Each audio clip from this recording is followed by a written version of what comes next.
प्रियंका वाड्रा के सरकारी बंगले को खाली कर देने से कांग्रेस की मुश्किलें खत्म नहीं हुई हैं। कांग्रेस को अब 4 दूसरे बंगले खाली करने होंगे, जिनकी लीज सालों पहले खत्म हो चुकी है। इन 4 बंगलों में एक कांग्रेस का 24 अकबर रोड वाला मुख्यालय भी है। आवास एवं शहरी विकास मंत्रालय के संपदा निदेशालय ने इस संबंध में 2 साल पुराने प्रस्ताव पर विचार करना भी शुरू कर दिया है। अगर प्रस्ताव को आखिरी मंजूरी मिल गई तो कांग्रेस को 24 Akbar road, 26 Akbar road, 5 Raisina road और चाणक्यपुरी स्थित एक बिल्डिंग खाली करनी पड़ सकती है। अकबर रोड में 1976 से कांग्रेस पार्टी का मुख्यालय है। वहीं 26 अकबर रोड कांग्रेस सेवा दल का दफ्तर है, जबकि 5 रायसीना रोड में इंडियन यूथ कांग्रेस का ऑफिस है। डायरेक्टरेट पहले ये प्रस्ताव 2018 में लेकर आया था। 24 अकबर रोड के लिए एक्सटेंशन खत्म होने के 5 महीने बाद इस प्रस्ताव को मार्च 2019 में कैबिनेट कमेटी ऑन एकोमोडेशन के सामने भेजा गया था। सूत्रों की माने तो मोदी सरकार ने 2019 के लोकसभा चुनावों के मद्देनजर इस प्रस्ताव पर कदम बढ़ाने से हिचकी। अब डायरेक्टरेट नया प्रस्ताव लाया है। मंत्रालय के सूत्रों ने बताया कि अब इस मुद्दे के समाधान का वक्त आ गया है। कांग्रेस को अपना पार्टी ऑफिस बनाने के लिए 2010 में इंस्टीट्यूशनल लैंड आवंटित किया गया था। नियम स्पष्ट कहते हैं कि किसी पार्टी को ऑफिस बनाने के लिए 3 साल का वक्त दिया जाना चाहिए। उन्हें इन भवनों को 7 साल पहले खाली कर देना चाहिए था। कांग्रेस पार्टी को अपना पार्टी दफ्तर बनाने के लिए जून 2010 में राउज एवेन्यू में जमीन आवंटित की गई थी। सरकारी नीति के मुताबिक कांग्रेस को ये बंगले तुरंत खाली कर देने चाहिए, क्योंकि इनकी लीज जून 2013 में ही खत्म हो चुकी है। Bureau report, news of India. Gehlot सरकार और एसओजी की टीमें कल तक मानेसर से लेकर हर उस जगह भंवरलाल शर्मा और विश्वेंद्र सिंह की तलाश कर रही थीं। केंद्रीय मंत्री गजेंद्र सिंह शेखावत के पास भी एसओजी का नोटिस भेजा गया कि वे अपना वॉइस सैंपल जांच के लिए दें, लेकिन अचानक गहलोत सरकार अपने इस फैसले से पलट गई। अब न तो वो भंवरलाल शर्मा पर राजद्रोह का केस चलाएगी और न ही किसी के वॉइस सैंपल्स लेगी। वजह ये कि राजद्रोह से जुड़े मामले को लेकर एनआईए राज्य सरकार की मर्जी के बगैर अपने पास ले सकती है और मामले की जांच कर सकती है। और अशोक गहलोत नहीं चाहती कि एनआईए इस मामले में दखल दे। इसलिए आनन फानन में गहलोत ने सभी मामले वापस लेने का फैसला किया।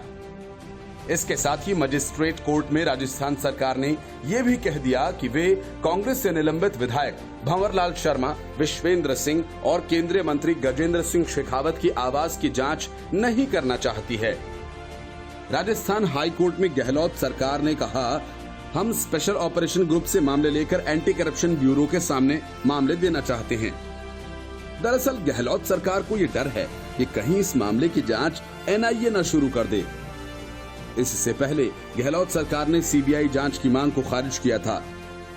निलंबित विधायक भंवरलाल शर्मा ने राजस्थान हाई कोर्ट में याचिका लगाई है, जिसमें यह कहा गया कि राजस्थान सरकार ने गलत तरीके से उन्हें फंसाकर राजद्रोह का मुकदमा दर्ज किया है। लिहाजा इस मामले की जांच एनआईए से कराई जाए, जिसकी सुनवाई से पहले ही सरकार ने कहा कि हम राजद्रोह का मुकदमा आगे नहीं चलाना चाहते। राजस्थान सरकार नहीं चाहती है कि टेप कांड की जांच राजस्थान पुलिस से निकलकर एनआईए के पास चली जाए। इसके लिए राज्य सरकार अब एसओजी से केस वापस लेकर एसीबी को देगी। इससे पहले राज्य सरकार ने सीबीआई जांच की मांग पर कहा था कि बिना राज्य सरकार की सहमति के सीबीआई जांच नहीं हो सकती है। Bureau report, news of India. पर्दे के पीछे तो आदित्य ठाकरे के चर्चे थे ही, लेकिन अब आदित्य ठाकरे ने सुशांत सिंह राजपूत मामले में अपनी चुप्पी तोड़ी और कहा, ये सब डर्टी पॉलिटिक्स की जा रही है। आदित्य ठाकरे पर सवाल तो पहले से ही उठ रहे थे और ये भी खबरें थीं कि किसी राजनेता का हाथ इस मामले में है। अब सवाल तो ये उठ रहा है कि क्या वे राजनेता आदित्य ठाकरे तो नहीं। इसलिए जैसे ही लंबी चुप्पी के बाद आदित्य ठाकरे ने सुशांत मामले में बोला, कंगना रनौत ने बिना वक्त गंवाए आदित्य ठाकरे पर हमला बोल दिया। कंगना रनौत ने एक के बाद एक करके 7 सवाल दागे और आदित्य से उसका जवाब भी मांगा। कंगना रनौत ने ट्वीट में लिखा कि जरा देखिए डर्टी पॉलिटिक्स की बात भला कौन कर रहा है। आपके पिता को मुख्यमंत्री की कुर्सी कैसे मिली, ये खुद अपने आप में एक डर्टी पॉलिटिक्स है। सब भूल जाइए और सुशांत सिंह राजपूत केस में अपने पिताजी यानी उद्धव ठाकरे से इन 7 सवालों का जवाब लेकर आइए। कंगना रनौत ने आदित्य ठाकरे से पहला सवाल पूछा कि बताओ रिया चक्रवर्ती कहाँ है। दूसरा सवाल ये कि बताओ मुंबई पुलिस ने सुशांत सिंह राजपूत की मौत की FIR दर्ज क्यों नहीं की। कंगना का तीसरा सवाल था सुशांत सिंह राजपूत के पिता ने फरवरी में जब पुलिस को इस बात की जानकारी दी थी कि उनके बेटे की जान खतरे में है तो मुंबई पुलिस ने पहले ही दिन उनकी मौत को सुसाइड क्यों घोषित कर दिया। फॉरेंसिक एक्सपर्ट्स हमारे पास क्यों नहीं हैं? सुशांत के फोन रिकॉर्ड्स क्यों नहीं हैं? फोन रिकॉर्ड में क्यों नहीं निकाला गया मौत के 1 हफ्ता पहले उन्होंने किस किस से बात की। ये कंगना का चौथा सवाल था। कंगना ने 5वां सवाल पूछा कि क्यों IPS विनय तिवारी को जानबूझकर क्वारंटाइन किया गया और CBI जांच से क्यों सब लोग घबरा गए हैं। कंगना का आखिरी सवाल था कि सुशांत सिंह का पैसा रिया और उसके परिवार ने कैसे लूट लिया। इसके बाद कंगना ने ट्वीट में लिखा कि ये सभी सवाल किसी पॉलिटिक्स से तो नहीं जुड़े हैं, कृपया करके इनका जवाब दें। आपको बता दें कि कंगना रनौत सुशांत सिंह की मौत के बाद से लगातार सोशल मीडिया पर लोगों को निशाना बना रही हैं। अब तक उन्होंने एक्टर की मौत पर कई खुलासे किए हैं। यही नहीं, उन्होंने बॉलीवुड की पोल खोलते हुए नेपोटिज्म पर भी हमला बोला है। Bureau report, news of India. प्रधानमंत्री नरेंद्र मोदी के अयोध्या में श्री राम जन्मभूमि पूजन करने के ठीक पहले all India Muslim personal law board और असदुद्दीन ओवैसी ने बेहद आपत्तिजनक बयान दिया है। पर्सनल लॉ बोर्ड ने सुप्रीम कोर्ट के फैसले पर सवाल उठाया और हागिया सोफिया मस्जिद का उदाहरण देते हुए कहा कि बाबरी मस्जिद हमेशा थी और रहेगी। All India Muslim personal law board ने अपने ऑफिशियल ट्विटर हैंडल से ट्वीट किया और कहा कि बाबरी मस्जिद थी और हमेशा मस्जिद ही रहेगी। हागिया सोफिया इसका एक बड़ा उदाहरण है। अन्यायपूर्ण, दमनकारी और शर्मनाक और बहुसंख्यक तुष्टीकरण निर्णय द्वारा जमीन पर पुनर्निर्माण इसे बदल नहीं सकता है।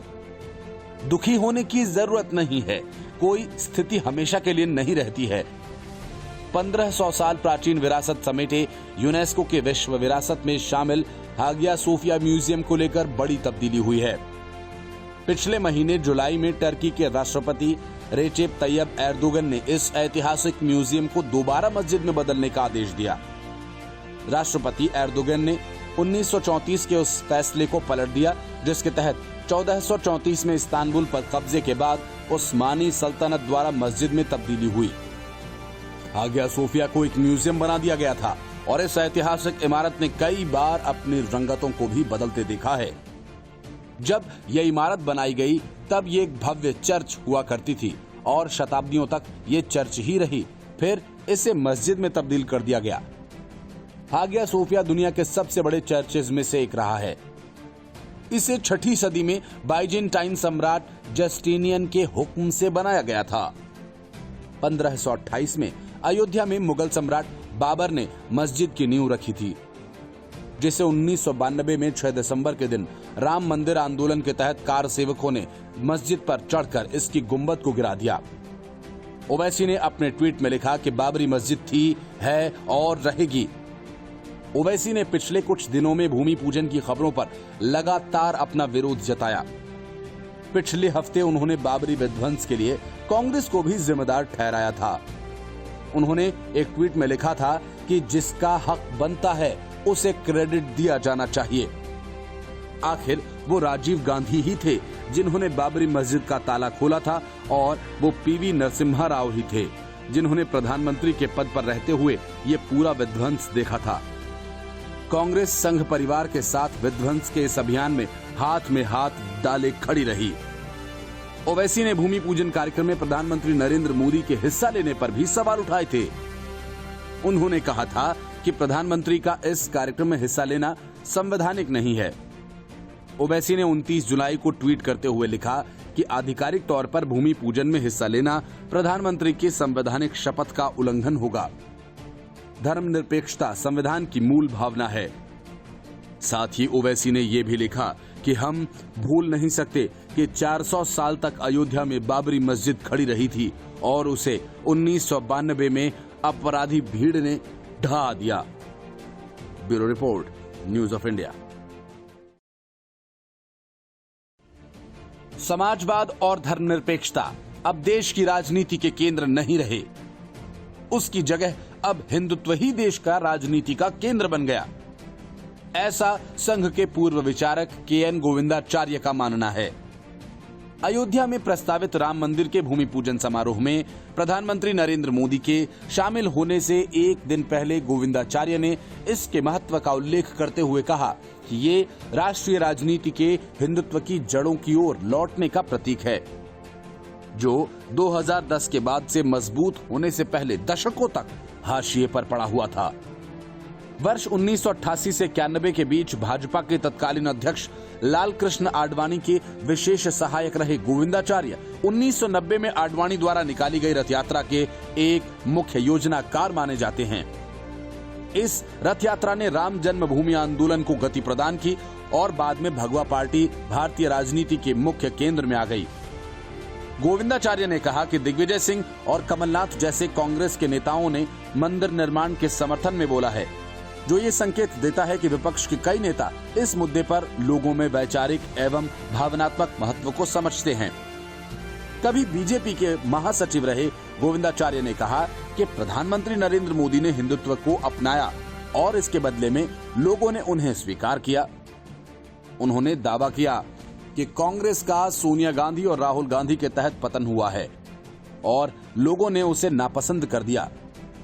उन्होंने आगे कहा कि बीजेपी के आगे बढ़ने का बहुत हद तक श्रेय विपक्षी पार्टियों को जाता है। गोविंदाचार्य ने कहा कि कांग्रेस को महात्मा गांधी के आदर्शों पर लौटना चाहिए। उन्होंने कहा कि इंदिरा गांधी 1977 में अपनी पार्टी को मिली करारी शिकस्त के बाद 1980 में सत्ता में लौटने पर हिंदुत्व भावनाओं के प्रति कहीं अधिक समझ रखती थीं।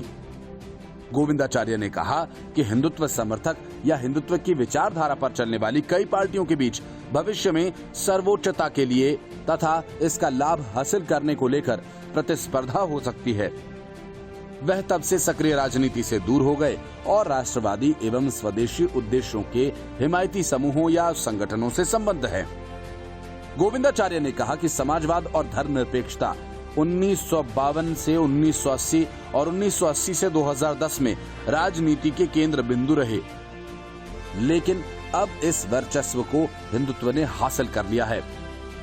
कुछ समूहों, खास तौर पर अल्पसंख्यकों द्वारा हिंदुत्व की आलोचना किए जाने के बारे में पूछे जाने पर उन्होंने इस विचारधारा का बचाव करते हुए कहा, ये गैर विरोधात्मक, व्यापक और उपासना के सभी माध्यमों का सम्मान करती है।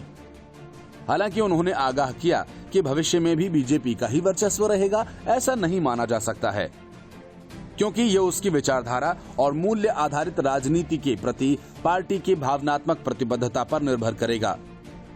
ये इस बात पर निर्भर करेगा कि विपक्षी पार्टियां राजनीति में बदलाव के प्रति कैसे खुद को ढालती हैं। उन्होंने कहा कि सत्ता का अपना एक अलग नशा होता है और बीजेपी के कौशल तथा उसकी प्रतिबद्धता की परीक्षा होगी। Bureau report, news of India.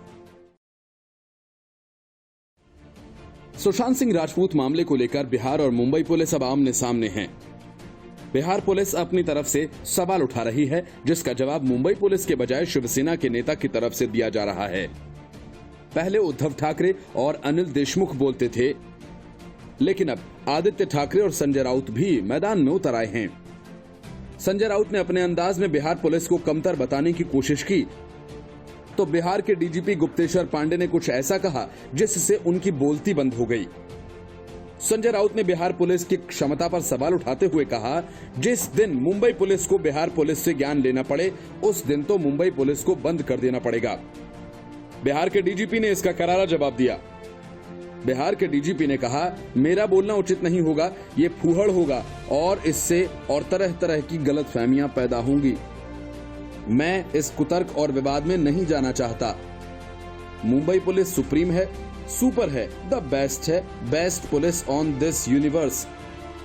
Way British police से भी अच्छे हैं, अमेरिकन पुलिस से भी अच्छे हैं, कनाडा की पुलिस से भी अच्छे हैं। इतना कहने के बाद गुप्तेश्वर पांडे ने कहा कि दुनिया की सर्वश्रेष्ठ मुंबई पुलिस 34 साल का एक मुस्कुराता हुआ नौजवान जो जीवन में सफल था, जिसके पास दौलत थी, शोहरत थी, नाम था और कोई कारण नहीं था कि वो अपने आप को फांसी पर चढ़ा ले। ये 50 दिन से इंक्वायरी कर रहे हैं और अभी तक किसी नतीजे पर नहीं पहुंचे हैं। ऐसी पुलिस को मैं सलाम करता हूं। मुझे इस पर कुछ नहीं कहना है।